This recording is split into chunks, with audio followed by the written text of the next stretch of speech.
Hello and welcome to part 5 of the Shopify Drop Shipping tutorial. This is actually going to be the last video in this series. By now you should already have enough knowledge to start and set up a profitable store, but this video is going to give you a few extra tips to help you along the way and maybe speed up the process. So let's get right into it. So the first thing is going to be make sure you're actively building an email list. This is huge and a lot of people overlook it, especially in e-commerce. But you want to set this up to be long-term profitable. You don't want to just make money for a month or two and then it just die out.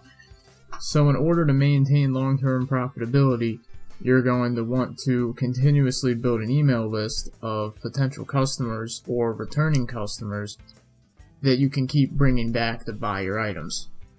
So to start with email building, you're going to want to look in the Shopify app section and look for one of the apps for an email opt-in pop-up. If you just type in email pop-up, there'll be a bunch of apps and you can choose whatever one you want.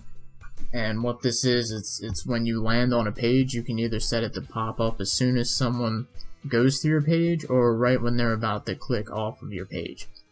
I prefer to set it up as soon as someone goes to your page, but you can experiment with both and see which one is giving you higher conversions. And an easy way to get people to opt into your email list is to leverage a discount code right there. So your pop-up could say, do you like our stuff? Well, sign up to our newsletter and we'll send you a 30% off discount code or something along those lines.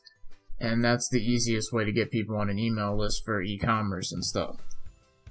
So what you're going to be sending out on this email list is just store updates, like when new products are added, or maybe you add a whole new collection, or when you start a sale and things like that. So those are going to be the main things you're going to be sending out to customers. And if you have like a custom, maybe like a fitness store, you're selling fitness products, for example, you could send out like every week you could send out a health tip or a fitness exercise or, you know, a good stretch, just something along those lines. You can send out emails that are related to your store as well, that are just pure value emails that don't always have a sale right in the email. Because the good thing with pure value emails is it gets people to open your emails. So in the future, they'll open your emails that have a sale in it or a new product you added. So that leads into the next section. You're always going to want to send abandoned cart emails. Now, if you have the Shopify Pro subscription, this will be done automatically for you. But if you don't, you can still just go through manually and send these emails to your customers. The emails are already formatted, and Shopify has the link to their cart. All you have to do is click on the customer that abandoned their cart and then just hit send. So that's pretty simple. And this may only bring you back about 1 out of 10 sales on average, but that's still 1 out of 10 sales. So you always have to follow up with the abandoned cart emails. And the next thing is you always want to continuously grow your product list. You always want to try and add new product groups as much as you can. You don't have to feel pressured to rush into this or anything. Obviously, try and make sure each one of your products is, you know, doing well before you're adding new products or cut out products that aren't working very well. But you always want to be growing your product list because you never know which customers might like certain things. And obviously, the wider of a selection you have, the more likely you are of generating sales. And the next tip is to keep successful Facebook ads running as long as possible. And why I say this is because when you cancel a Facebook ad and then you restart it, all the likes, comments, and shares on that ad will reset.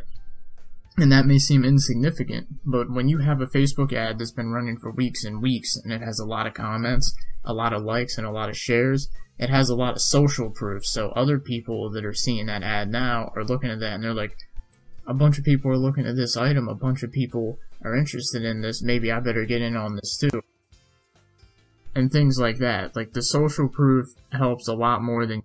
It's kind of like if you're on YouTube, you're more likely to subscribe to a channel that already has 1 million subscribers versus a channel that only has 10. That's just how it works. With the social proof, it helps. But keeping your ads running as long as possible will help give you that social proof that you need. And the next thing is to keep track of common questions you get from your customers, and then just keep them in like a Microsoft Word document. And The ones that you get most often, what you'll want to do is set up a frequently asked questions page on your site. So that way at one point you don't have to answer these questions yourself, the page will answer it for you. And in the future, if you have somebody managing your customer service as well, having a frequently asked questions document for them would be helpful. And the next thing is, some people ask about how returns would work. If you're using AliExpress, just have the returns come back to your residence, because most likely you're buying items for like $2 or $3, so worst case scenario, you're really not losing out that much. It'd be different if you were drop shipping like $500 items, or if you're drop shipping using a supplier that can process the returns for you. But if you're using AliExpress from China, it's easier just to have the returns sent to your residence and just refund the buyer and just take that small hit. And then the last tip I have for you guys is, once you start growing and getting bigger and your store's consistently profiting, consider hiring a VA to process your orders or process your customer service. Because there's an option inside Shopify where you can hire a team member and give them access to certain functions of your store. And this is a scary step for a lot of people, but it's a necessary one.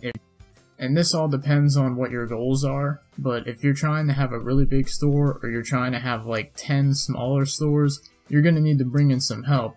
And the good thing about bringing in a VA to do this type of stuff is it gives you more time to focus on generating more money. You don't have to do these, I guess you could say, you don't have to do these tasks that don't involve making you more money. Because once you're profiting, once you're consistently profitable and on a roll, the only thing you want to be focusing on is tasks that are going to increase your sales. You don't want to have to focus on inputting email addresses and stuff like that. And you can find a lot of VAs on Upwork.com if you've never been there before. And some of them come as cheap as $3 to $4 an hour. So that's it for this video. If you have any more questions, leave them in the comments. If I can't answer them through there and it's a popular question, maybe I'll make a video about it. And it seems like a lot of people want to see more videos about Facebook ads, so I will be having videos about Facebook ads coming out in the future. So as always, thanks for watching, subscribe to the channel, and I'll see you in the next video.